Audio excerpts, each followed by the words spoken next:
Hello friends, welcome back to Crazy Brave Homeschool.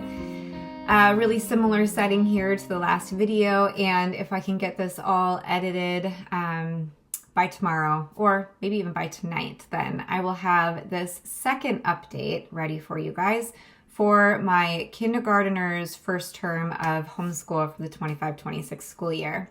I had to separate my kids out because I just get way too chatty on these things. And my third graders video, which was right before this, if you're interested, was very lengthy. So in this video, I'm going to be catching you guys up on my kindergartner.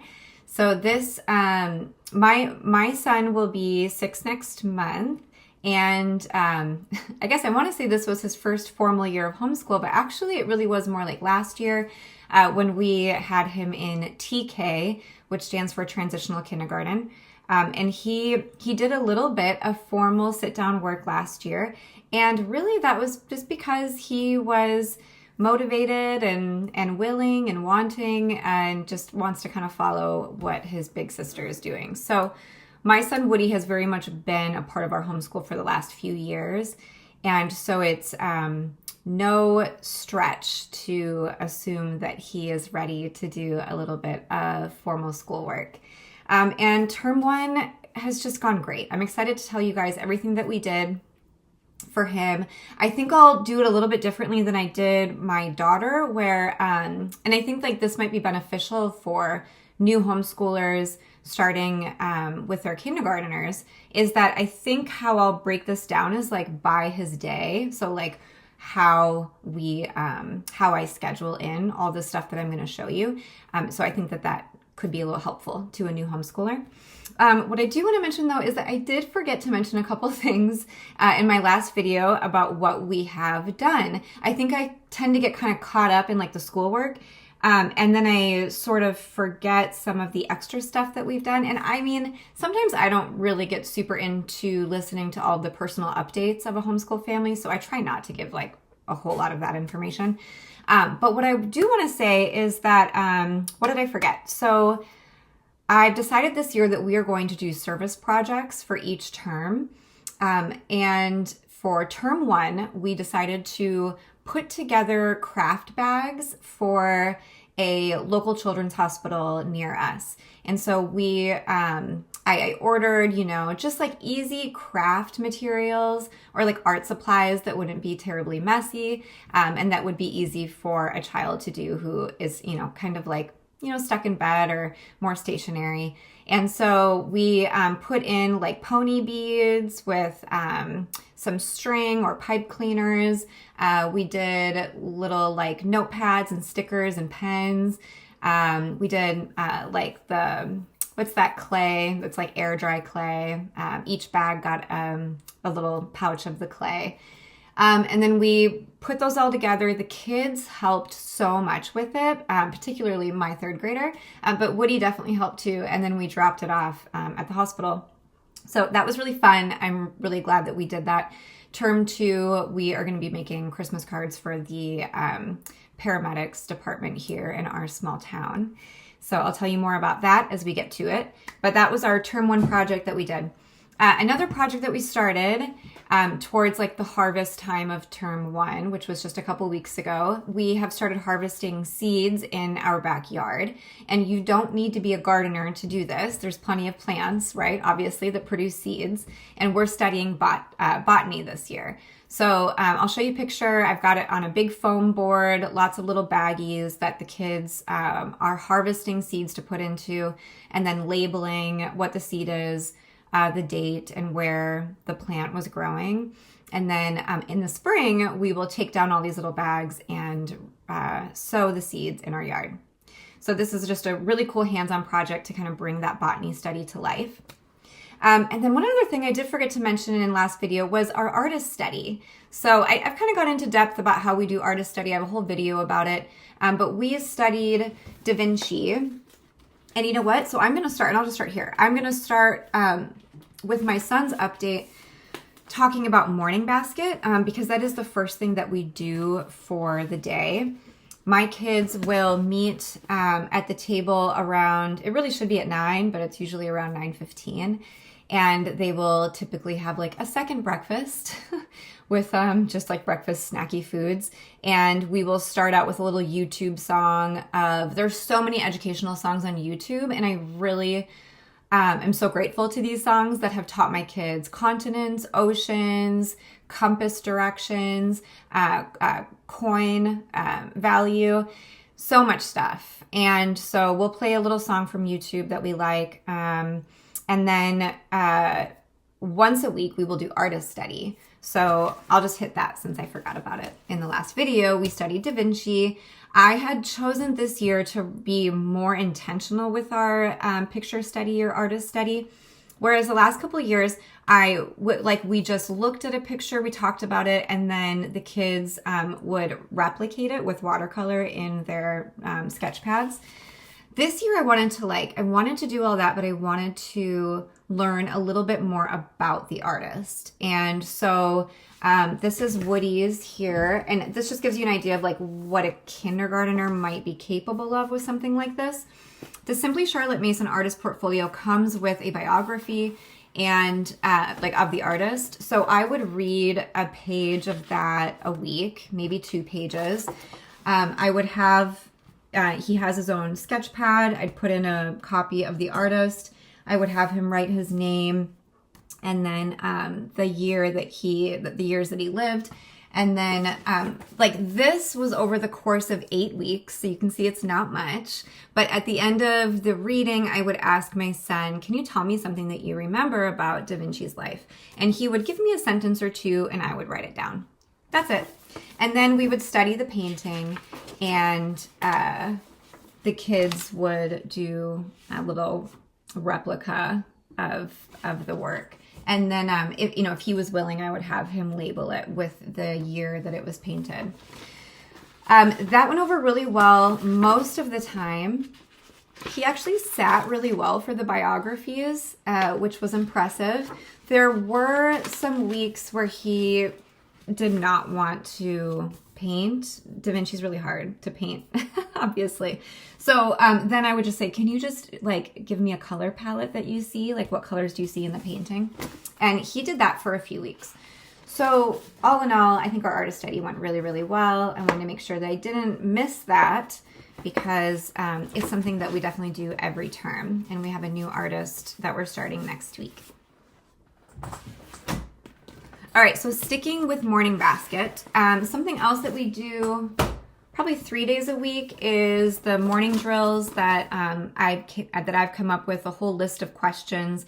These are so great for kindergarten. I mean, they're great for all ages, and you can customize this. You can make your own, but it's on my Etsy shop, and it just has a lot of great questions about things that you would just want your little ones to know, like safety and personal questions, body boundaries, walking and biking safety, and then geography questions about what town do you live in, what state do you live in, what are the 4 cardinal directions, stranger safety is in here. And then critical thinking questions about I don't know what it means to be a good friend or a good sibling or, stuff like that. Woody is not wild about these because, it kind of puts him on the spot a little bit, but it is just so great about what is mom's full name? When is your birthday? Things that you want your kindergartner to start to learn. And it's just good to revisit it as often as you can throughout the week. And so this is a good tool to do that. Okay, another part of our morning basket is kind of on that same topic of drill work. So we do U.S. state drills. This was more for my 3rd grader to start teaching her getting her to memorize her states. But Woody was doing so well with also memorizing them and really enjoying that process that I got them each their own whiteboards of the U.S. map, and I quizzed them on the flashcards, and he knows just as many as Poppy does. So in the last, I'd say, because we started this last year, so in the last half a year, they have learned probably 30 states. And I just think it's great. It's like one less thing that I have to worry about with him. I can just check it off. You know, he's learned his states. And then, you know, then as he gets a little bit older, we can start doing more formal state studies. But it's a great starting point. So apparently kindergarten is not too young to start doing that. All right, so another thing in there in his morning basket is paper Sloyd. So we do this once a week. This is years 1, 2, and 3. So I believe that this is to start when the child is at least 6 years old. He was 5 when we started this. I would say that he is not independent with this, you know, at all. And honestly, neither is my 3rd grader. Like, they definitely are still getting used to learning how to use a ruler and how to do things very precisely. And so this is pretty hands-on for me to help them with. There are some great videos on YouTube, though, that you can watch. So it could be a little bit more independent if they're following a video tutorial. But he has enjoyed this. I wouldn't say he's like wild about it, but I think that it's been great. It's been a really great choice for handiwork this term. On the subject of handiwork, I also forgot to mention this in my 3rd grade update, that we have actually just done some great handiwork. The paper Sloyd has been great, but also we've done a lot of felting.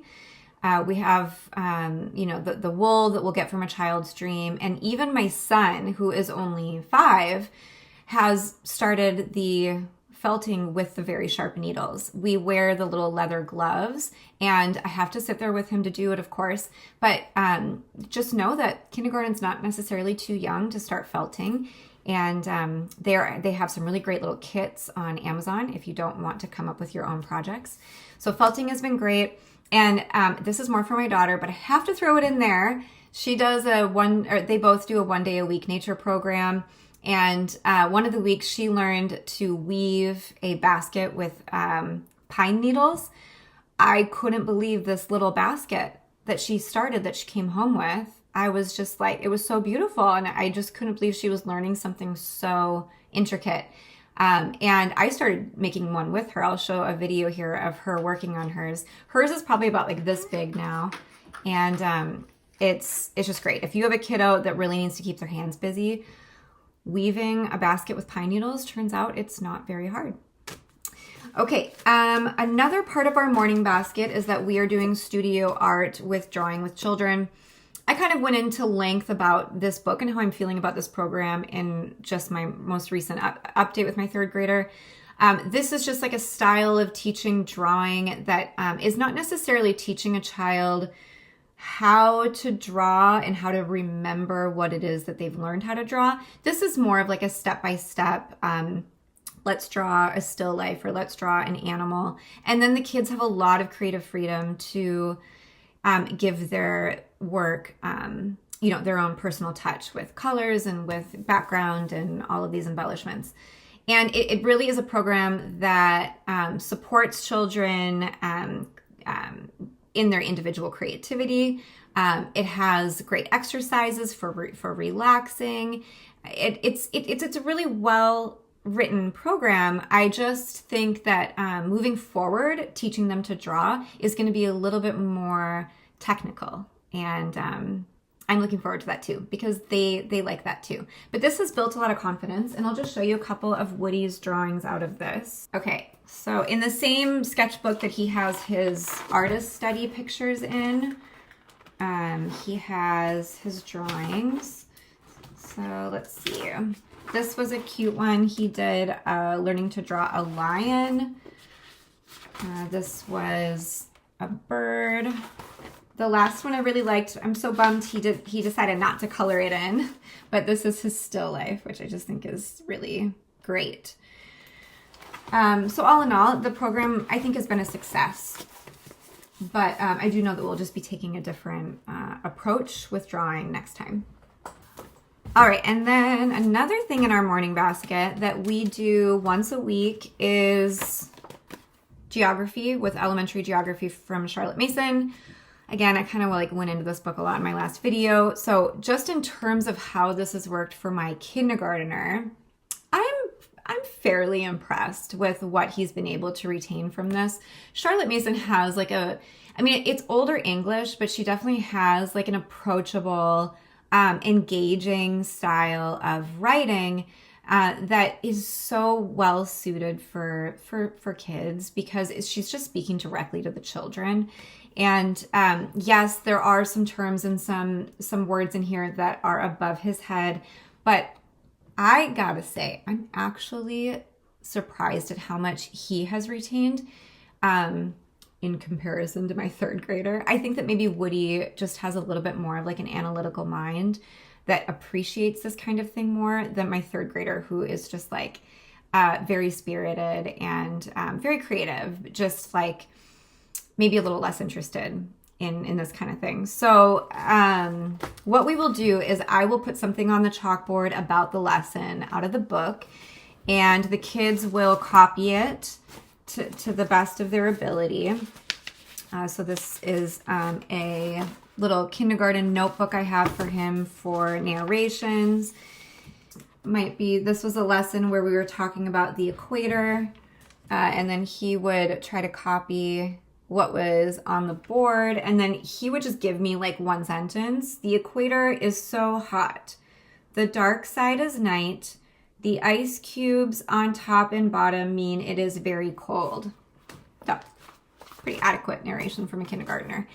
But anyway, I'd say that this went over as well, if not a little better than I expected it to. Okay, and then something else in our morning basket is our nature study. So once a week we study botany. That's our topic this year. And I didn't grab the book. I'm using the herb book for kids, which has just like great, little write-ups and stories and facts about medicinal herbs. And it has activities that you can do. And then we will do, we'll choose one herb to do for 2 weeks. And for one of those weeks, here's like an example of finding medicinal herbs in our yard. And then we dried them and Mod Podged them in. And then I would have him label if he can. This is a really cute little entry. This is his plantain leaf. And then he would tell me something that plantain is good for the body. And he has always really enjoyed, this is cute. So this is chamomile, and it says good for tummy and sleep. So he has been pretty engaged with these nature studies. We did, and I know this might sound wild to some of you, but I did start doing exams with Woody this year in the Charlotte Mason style. And the main reason for that is because I do them with my daughter. And last year he wanted to do it with me because it means going somewhere with mommy and getting like a hot chocolate. And I ask questions over like the recorder on my phone. And it's basically like a narration for the term, of what you studied. So the Charlotte Mason exam is really just meant to learn what the student enjoyed learning about, what they got from everything. And it's really enjoyable. And so he was jealous that he couldn't do it last year. And so I told him that this year we could start exams, even though Charlotte Mason wouldn't do that until year 1. But anyway, his exam with the medicinal herbs, he definitely remembered some things, but it wasn't a ton, which is perfectly fine. It's been really enjoyable nonetheless. So so 1 week we will do the nature study, and then 1 week we will do a note card. The kids will draw from memory the herb that we learned about, and then they'll label it and give me just a few things that they remember that it was good for. And then we have these really adorable little hand-drawn flashcards to review. Okay, last thing in our morning basket, but we don't do this until lunch typically, is our Spanish. Spanish has just been like not something that has come super easily to the kids. My daughter, my third grader, has learned a little bit more than Woody. Woody is for sure not retaining a whole lot from this, but they do enjoy this program. And I think I've actually decided at the beginning of term 2 next week, I'm going to start this over from the beginning and see if we can just go a little bit deeper with the content in here because they are liking the program. Okay, so all of that covered morning basket and I guess actually science, because nature study is our course, was our core science for term 1. So just to give you an idea, like, you know, with the nature study, that's once a week, geography is once a week, paper Sloyd is once a week, studio art is once a week. So our morning basket time or our table time is really only around like 50 minutes. And then the kids get a break. Usually my son will take a longer break because I'll give my daughter a 10-minute break and then she'll come back for language arts. And then after she does language arts, I may just go ahead and do math with her, or I may do language arts with my son. But needless to say, after like our table morning time, they, you know, get at least a 10-minute break. He usually gets a longer one. For half of term 1, though, I decided to make things more complicated for myself. We needed to figure out history. We were having a hard time with what we wanted to use.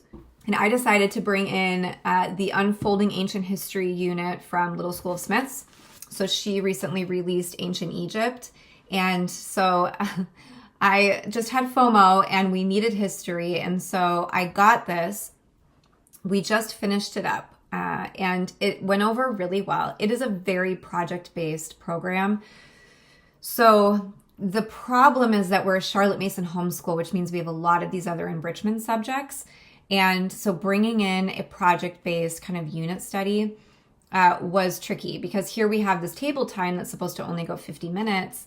And then we have this that I have to somehow squeeze in, which is at least 25 to 30 minutes, if not even longer, depending on the projects that we do. And there's so much good stuff in here that honestly, we didn't skip that much. The only thing that helped us with this was that it is not a super book heavy unit. It's more projects and like notebooking. So we didn't actually spend a ton of time reading, but we did spend a lot of time doing projects. So what I'm saying is I had to, like, after the table time, then bring my kids back to do another, say, half hour of Ancient Egypt 3 or 4 days a week.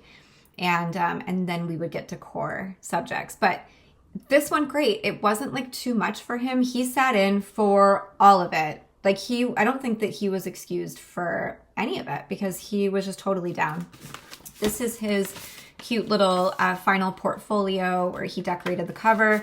I'm not going to show you guys much in here. I'm actually just not going to show anything because I want to do like a whole review on this unit and give you guys all the goods from that video.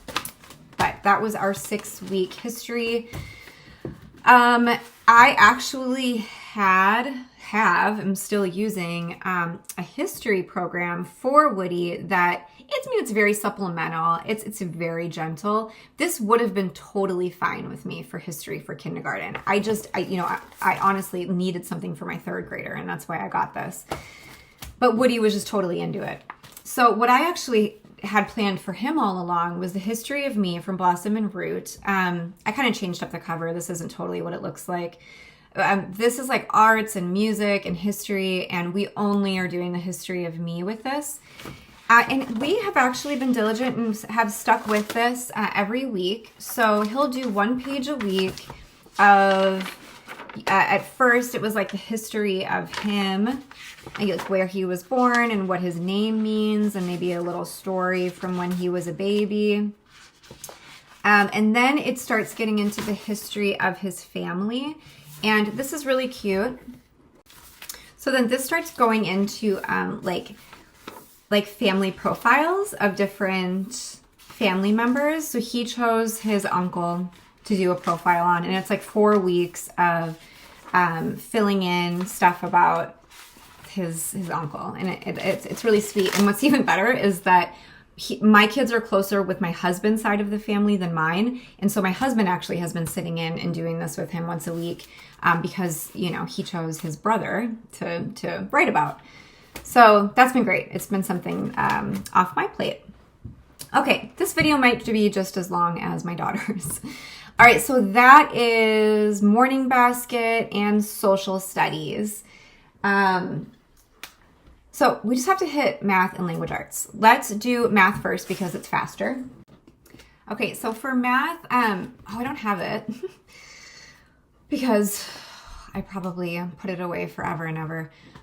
We started the year with the Good and the Beautiful Math K for him. We had started it last year or maybe over the summer, and I just never really liked that program. We got through a pretty big chunk of it, maybe half, and I just ultimately decided that I really want to be done with it. We are like a Right Start family, and I had started him on Right Start last year, but then I realized this is just a little too formal for TK, even though he is like, he's very good with math. And so that's when I got the Good and the Beautiful K, because it was just like more developmentally aligned with where he was at. Anyway, he made some leaps. Oh my God, my dog is sneezing really bad. And so he was showing more readiness for this in kindergarten. Are you okay? I brought this back, and Right Start is just, it's so good. Levels A and B, I've been so impressed with, and they've worked really well for my kids. We are, almost halfway through this program. And so we've been doing this 3 days a week. It's just going great. 1 day a week, I use Simply Charlotte Mason with him. And it's really just because I love this program. I did this book with my daughter in first grade alongside this. And it's just great because like Right Start's super, super hands-on, lots of manipulatives. It's very interesting. There's a lot of hands-on stuff. This is also hands-on, but you're really just meant to grab like one manipulative of, say, beads or something like that, and, or coins. And you just sit with this book and some, something to count. And it is I like to call this program very cozy. It's very sweet.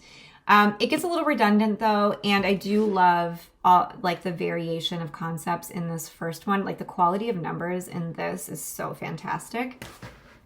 So we're doing this once a week. He is able to sit for more of these problems in kindergarten than my daughter was able to sit for in first grade, which is kind of interesting. And so I'm kind of impressed with how much of this we've already accomplished. I'm going to keep going, and this will probably take us into first grade, I'm sure. But it's going great. This is a nice relationship. One additional math supplement that I did bring in for term 1 was Wild Math.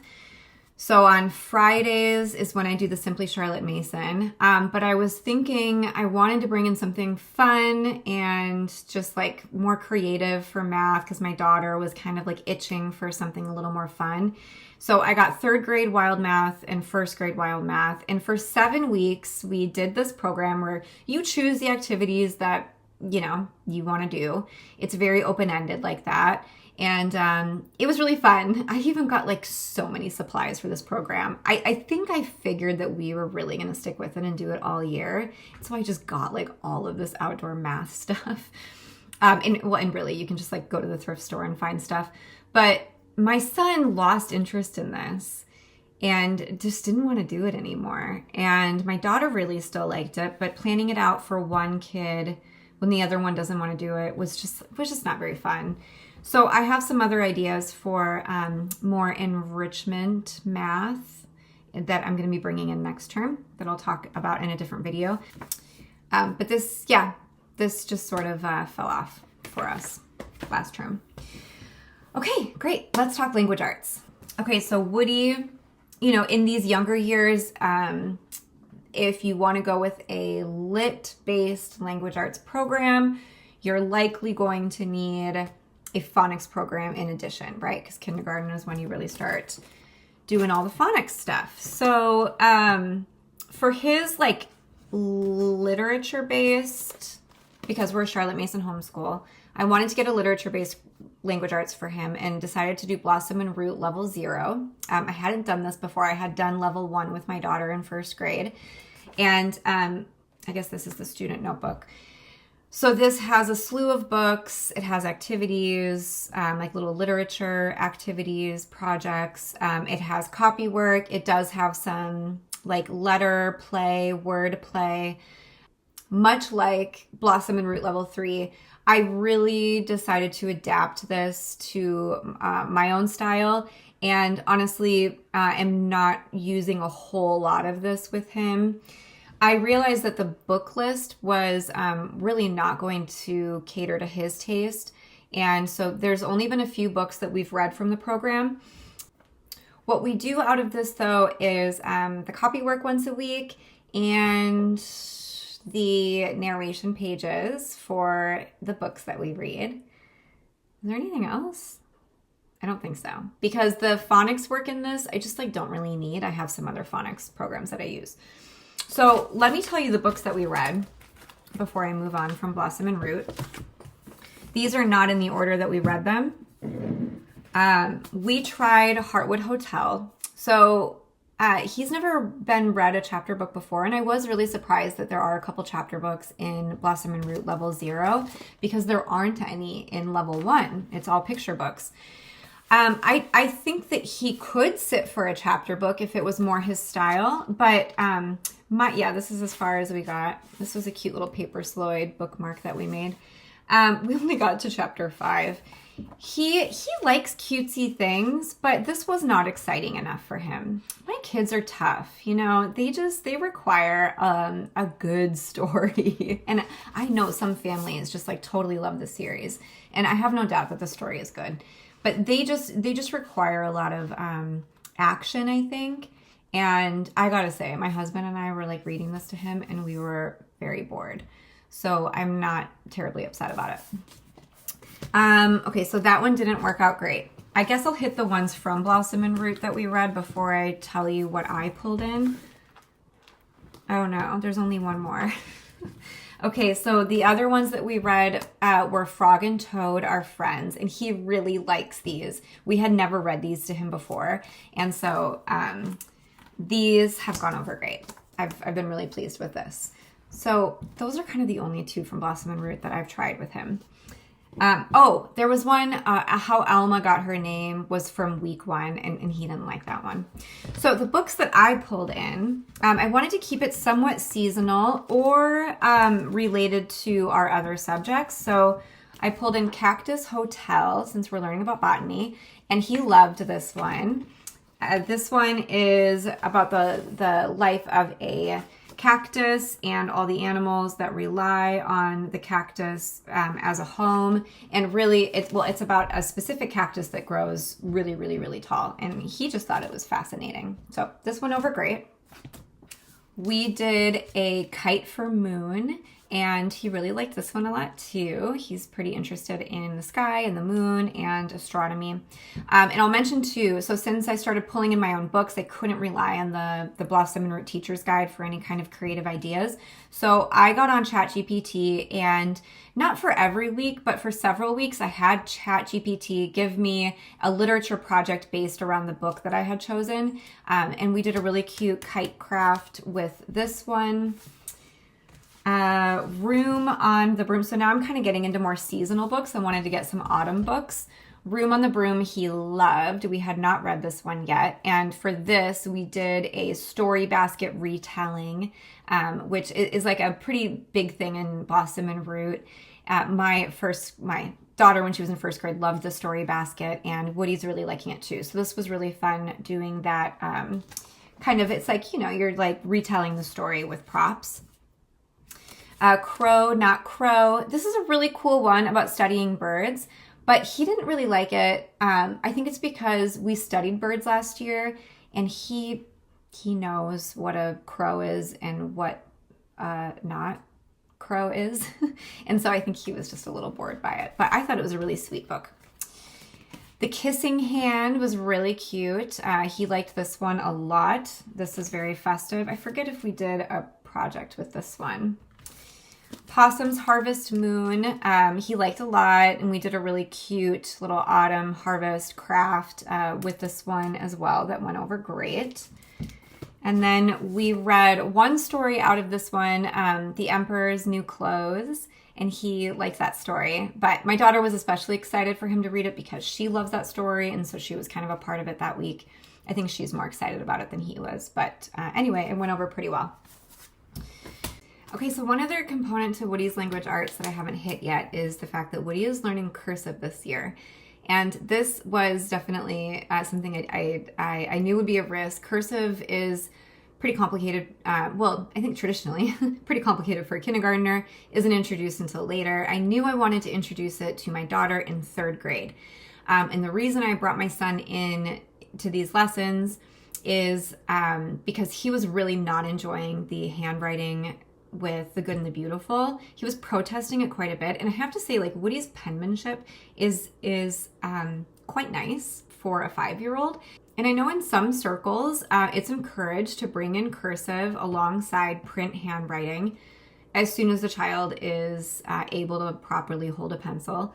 And so I just figured, why not? Let's see if he likes it. I am so surprised at how well this is going. So this is actually a cover that I designed. It's just cuter than the Logic of English, which is the company that we're using for their cursive program. I'm tearing out the pages and just kind of making a little binder. But the kids, learn all the strokes. They have this whole breakdown of how you're supposed to teach the lesson, but it's just very quick. It's very gentle. This takes us like 5 to 10 minutes. We do it 2 days a week. It comes with these really cute little sandpaper flashcards where the kids practice the strokes with their fingers. And then they choose the line that they want to work with. This is the hardest line. He chose that on the first lesson. He has gotten a little less motivated, especially as it gets trickier. You can see here, like, he was really struggling with the letter D. And so it's like, I'll only make him do a few if he, is just having a hard time, because he's still just my little guy. But I've been really impressed with this. This is one of his review practice sheets. And yeah, I don't know. I just think it's going great. So cursive in kindergarten, it's a thing if you want it to be. Okay, so now I'll get into what I'm using to teach my son how to read. Last year, we used All About Reading pre-reading, which went pretty well. And we also used Explode the Code A, B, and C. I decided, though, not to use All About Reading again. I just wanted to take more of a Charlotte Mason approach with him. And so what we are doing, I did actually move him into Explode the Code Book 1. He's doing so great with this, you guys. He's like a quarter of the way done with this. And I'm just really impressed with how his CVC blending is going. It's going really, really great. So very impressed with that. The phonics programs that I'm using with him have been a bit all over the place, and I'm totally okay with that. I honestly, like, after teaching my daughter how to read, I'm not convinced that like one program is going to take you the whole way, or one curriculum company. I think learning to read is just like a complicated thing. And even though it's going really well for him, I have noticed that like some programs that I've brought in might just not be where he is at developmentally. And reading is such a like a precise thing. You really want to use the right materials for where they're at that week, and you never know, the next week they may make a developmental leap. But anyway, he went from like learning his letters really well, learning the sounds, and then he kind of struggled with blending in the beginning of the year. I had him in Foundational Phonics Book 1 last year a bit. We used this. We actually were pretty far into it, but it started before he was ready. It started getting into blending, and he just wasn't quite there yet. So we set this down for a bit, and I went back to Simply Charlotte Mason Level 1 with letter sounds, which is just like a lot of games. Like, I love that program so much. If you're teaching your little one how to do letter sounds and learn letters, Simply Charlotte Mason Level 1 is just awesome. We went back to that. We exhausted all of the activities, And then we went back to this and we did a little more, and it was going really well, but then it just a little too soon got into 4-letter words before he had had a lot of practice with 3-letter words. Plus my son is speech delayed. And we've been working on his speech for the last couple of years, but for him to like say a blend like flat is definitely tricky for him because he's speech delayed. So getting into these 4-letter blends, sounding out the 4-letter blends was just kind of tricky and a challenge for him speech-wise. So what I decided to do was to set this down again, and with hesitation, I decided to pick up Simply Charlotte Mason Level 2. Now, I had already had this program, and I used it with my daughter in 1st grade. We started teaching her reading later. We didn't do formal homeschooling with her till 1st grade. So this program did not work well for her. And I like had it out for this program. I was like so disappointed. Level 1 was so good. Level 2 was just like not getting my daughter reading. But I think it's because I was like misinformed about this program, and that this is really not about teaching your child how to read. It's about decoding short words and really getting their confidence up with CVC and CVCC words and keeping it playful. Like this actually comes before formal reading lessons. Level 3 is when you really start getting into formal reading lessons. Level 2 is more about play and just keeping it light. And that's what he still needed in kindergarten. So we started this, I don't know when, but we are on lesson 14. So we probably started it a few weeks ago. And this is just exactly where he's at right now and what he needs. I would actually say that he can be pushed slightly more because these lessons are really, really short. It comes with this little book here. You know, we only made it to lesson 33 with my daughter with this. I'm thinking that I'm going to have a lot better luck with my son. But anyway, this is just right where he's at. I wanted to supplement this though and just push him, just to give him a little bit more practice with the Montessori Pink series that I've talked about like so many times. This is a resource. I think you can get it online for free. That's how I got it, but I don't know where. And you can buy it, but it's just great because it's so many activities for learning CVC words and rhyming and all this work with vowels. And it's just like perfect. There's so many activities that I can squeeze an activity in with these lessons. So that's what we've been doing. This and the Montessori Pink series. However, I was like, what if he is ready to try some Charlotte Mason reading lessons?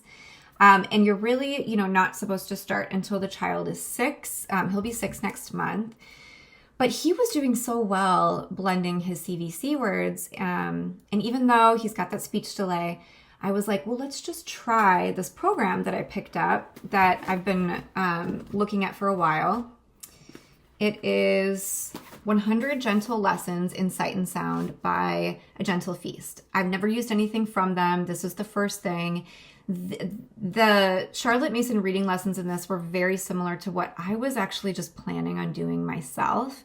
And I thought, well, if they have it all done for me, I might as well give it a try. So we did a full week of this, maybe a week or two ago. And I don't think that we're quite there. And actually, I know that I'm gonna need to do some of my own reworking with these lessons. I've gotten to know the Charlotte Mason reading lessons pretty well. And while I think that these lessons are missing a couple of key components, and I'm sure that the creator of this program is more of an expert than I am, absolutely. But all I know is that the first week of lessons, my son was not learning. So like the whole lesson is about learning this poem, and you do it over the course of like 4 lessons. he was not learning how to read the words. He was learning how to memorize them. And this is where it gets a little tricky with Charlotte Mason, because like, yes, that is part of learning sight words with Charlotte Mason. She doesn't just work off of sight. As you can see, there's phonics in here as well. And he did like really, really well with this. But when it comes to learning big words like tumble and cupboard, it's not that a kindergartner is not capable of learning these words, but you have to work with them in, you have to work with these words in a variety of ways to really learn them. And like, yes, in a way you are memorizing them because, you know, let's be real, when we're reading as an adult, we're not sounding out sight words because we know that sight words oftentimes don't follow any kind of like phonetic rule. So we are memorizing them. And honestly, as an adult, of course, we're just reading and we've memorized all the words, right? We're not sounding anything out anymore. So my point is that a kindergartner can learn sight words through memorization, but like they have to embody the word. They can't just like, he can't memorize tumble in just this context of this poem because he needs to learn the word tumble to read it in other contexts. Do you see what I mean? Like he would just know the word tumble is in this poem, but if he saw the word tumble in something else, he wouldn't know it said tumble. Okay, so he hasn't learned to read it. And I can't move forward into a new lesson with this program if he's not actually learning the word. So what I'll say is that what needs to be done is just a few more steps in each lesson to really try to learn these more complicated words that I think this program is lacking a little bit. But I think it's easy enough for me to fix. And I still have high hopes that we will use this program just fine. I think that he needs more practice with CVC words and we need to build his confidence a bit more. But I do not have plans to put him into any easy readers of, you know, Bob books or, you know, the easy readers from, you know, all over the place, the Good and the Beautiful, whatever. Because I think that kids can read interesting words. They can learn to read nursery rhymes and poetry. They just need more steps than what this program is providing. And my son has already told me he's not interested in reading those little readers. So we'll see how it goes. I have a plan. I just hope that it'll work out. Okay, you guys. I realized that I kind of stepped away from like giving you guys an idea of the actual schedule of the day with my kindergartner. This video is getting kind of long. If you guys have any questions about like, you know, how the schedule goes day to day, I'm happy to make another video about that. I apologize. I kind of lost my way with that. But if you guys stuck around, thanks so much. And if you have any questions or need any links, let me know in the comments. I will see you there. Thanks again for watching. I'll see you soon. Bye.